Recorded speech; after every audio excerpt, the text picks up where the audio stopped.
This is a little public service announcement on the perils of playing games like the three shell game or any of its cousins for money. So let's begin. It's a little game of hanky-poo. There's two for me and there's one for you. Just follow the P while I move things a little. I won't move them far. See, it's still in the middle.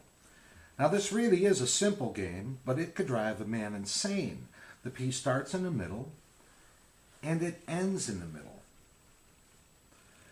The game's not that easy, some contend, once the P jumps from the middle to the far end. So, I'll tell you what I'm going to do. I'll play with just two shells for you. Now, if I don't move them at all, could you double your wealth or would you wind up broke and despondent? Decide for yourself.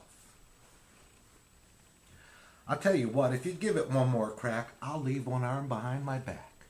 And I'll move real slow. Concentrate now. Just follow the P and don't get distracted listening to me. There you are. Now, if you're just guessing, you could lose over here. If you think seeing is believing, you're going to lose right there.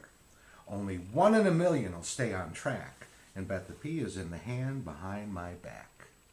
That's the three shell game and 5 pretty darn good reasons why you don't want to play me for money. But if you see the game on the street, you have a whole different set of problems.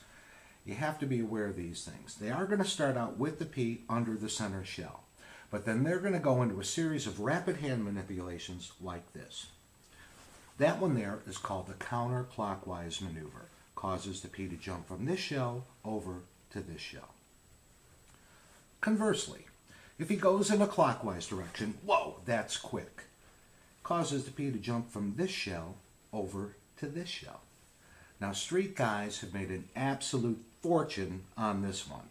Here's what happens. They start out in the center. They do this little clicky thing, okay? Everybody always bets on one of these two because, well, they were the only two that moved, plus he did the little clicky thing. Here's what happens. The P comes out from underneath this shell. Notice the angle of that shell. It ricochets off of the outside of that shell, then it travels faster than the human eye could follow all the way over there. All right, let's recap. The P could be under the center shell. You could even guess it's under the center shell, but it doesn't mean you're going to win because before you turn it over, I could make it jump over here. And if you were to guess it's over here, I'll make it jump over there. So your problem in a nutshell with the three shells, it's just never going to be under the one that you pick. And that's why you don't want to play the game for money. This concludes my public service announcement and part of my debt to society.